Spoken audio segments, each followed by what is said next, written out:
வணக்கம். இது நம்ம கிச்சனில் நம்ம இன்றைக்கி என்ன பண்ண போகிறோம்னா முருங்கைக்காய் பொரிச்ச குழம்பு பண்ண போகிறோம். அதுக்கு என்ன பண்ணுறதுன்னா துவரம்பருப்பு, மஞ்சத்தூள், ஒரு 2 டீஸ்பூனுக்கு நல்லெண்ணெய் விட்டு நல்லா குழவாக வேக வச்சு எடுத்துக்கணும். ஒரு அரை மணி நேரம் துவரம்பருப்பை ஊற வச்சுட்டேன்னு இந்தமாரி வந்துடும், நல்ல குழவாக வந்துடும். ஒரு 4 விசில் விட்டு எடுத்துக்கோங்க. அதுக்கப்புறம் நம்ம இது 5 மினிட்ஸில் ஆகிற மாரி நம்ம 1 part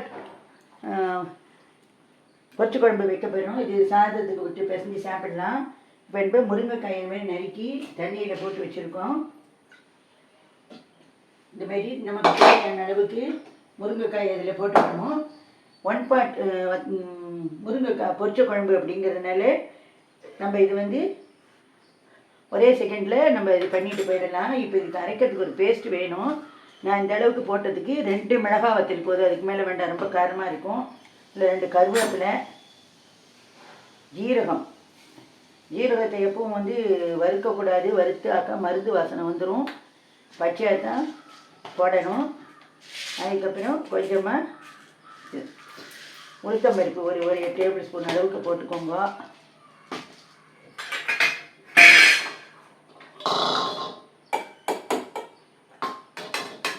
நல்லா ஒரு கரண்டி அளவுக்கு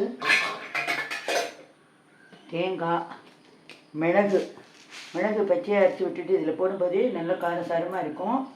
வறுத்துட்டு அரைக்கிறதுனாலும் அரைச்சி விடலாம். அதுக்கப்புறம் இதுக்கு பெருங்காயத்தையும் விட்டுக்கணும். எல்லாத்தையும் விட்டுண்டு இதே நல்லா ஒரு பேஸ்ட்டாக அரைக்கணும். அரைச்சிட்டு பார்ப்போம்.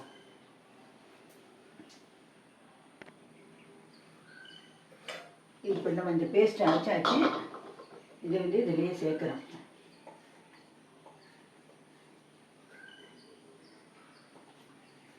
இப்போ இந்த ஜலத்தை விட்டு மிக்சியில் இருக்கிறதெல்லாம் இந்த ஜலத்தை விட்டு நம்ம அலம்பி எடுத்துக்கணும்.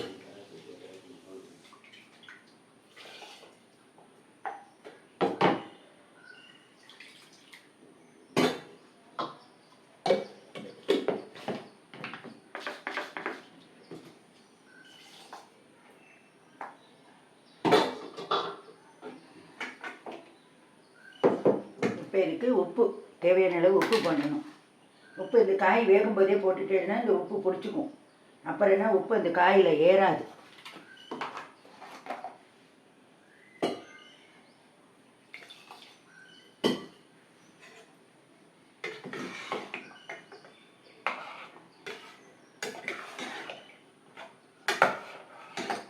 இந்தமாரி எல்லாத்தையும் நல்லா ஒன்றா கலந்து விட்டுக்கணும். கலந்து விட்டுட்டு நல்லா காய் வேகிற அளவுக்கு இது கொதி விடணும். இது குக்கரில் மூடி போட்டு வைக்கிறதுனால வைக்கலாம், மூடி போட்டு வச்சோன்னா ஒரு 3 சவுண்டு விட்டு எடுத்துருங்க. பச்சை வாசம் போக இது நல்லா கொதிக்கணும். இதுக்கு நம்ம என்னென்னலாம் அரைச்சி விட்டோம் அப்படின்னாக்க மிளகு, உளுத்தம்பருப்பு, ஜீரகம், கருவேப்பிலை, மிளகாய் வத்தல், தேங்காய், பெருங்காயம், இது எல்லாத்தையும் நம்ம வறுத்து அரைச்சும் விடலாம். இல்லை அப்படின்னா உளுத்தம்பருப்பு, மிளகாய் வத்தல், பெருங்காயத்தை மட்டும் வறுத்துண்டு மீதி எல்லாம் சாமானியும் பச்சையாக வச்சு அரைச்சி விடலாம்.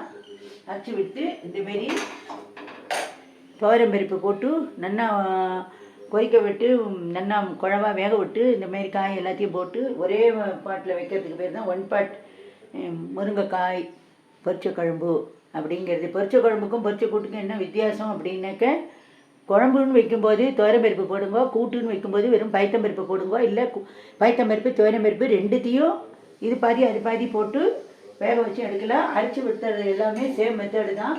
சில இதில் இது நான் இது கேரளா ஸ்டைலில் வச்சுருக்கேன். மிளகெல்லாம் போட்டு, மிளகு வேண்டாங்கிறவ அவாய்ட் பண்ணிடலாம். மிளகு வாசனை பிடிக்காது, பெருங்காய வாசனை பிடிக்காது அப்படின்னு அவாய்ட் பண்ணிடலாம். இப்போ இதுக்கு நம்ம ஒரு தாளிப்பு ஒன்று பண்ணணும். இதுக்கு நம்ம தேங்காய் எண்ணெயை விட்டுக்கலாம்.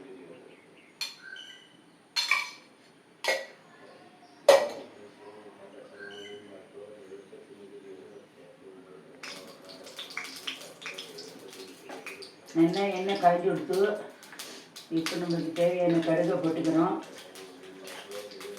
நாளைக்கு உளுத்தம்பருப்பு போட்டுக்கணும், 2 மிளகாய் வத்தல் போட்டுக்கணும், கருவேப்பிலை தேவையான அளவு போட்டுக்கணும்.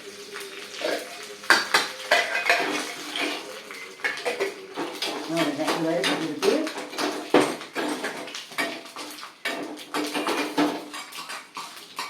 இதெல்லாம் வந்து நம்ம கொட்டிடணும். தாளித்து கொட்டுறது இதில் கொட்டணும்.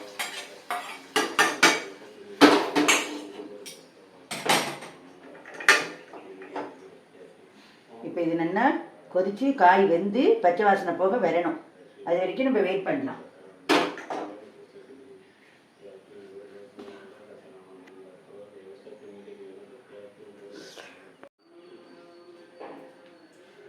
இப்போ நம்ம முருங்கைக்காய் பச்சை குழம்பு ரெடி ஆகிட்டான்னு பார்ப்போம். ஃபஸ்ட் கிளாஸாக ரெடி ஆகிட்டு இது 1 பார்ட் முருங்கைக்காய் பொரிச்ச குழம்பு. இப்போ நம்ம வந்து இதுக்கு கொஞ்சம் கேரளா ஸ்டைலில் பண்ணுறதுனாலே கொஞ்சம் பச்சையாக தேங்காய் எண்ணெயை இதில் விடுறோம். முன்னாடியே நம்ம தேங்காய் எண்ணெயில் தான் இதை வறுத்து அரைச்சி விட்டு பண்ணியிருக்கோம்.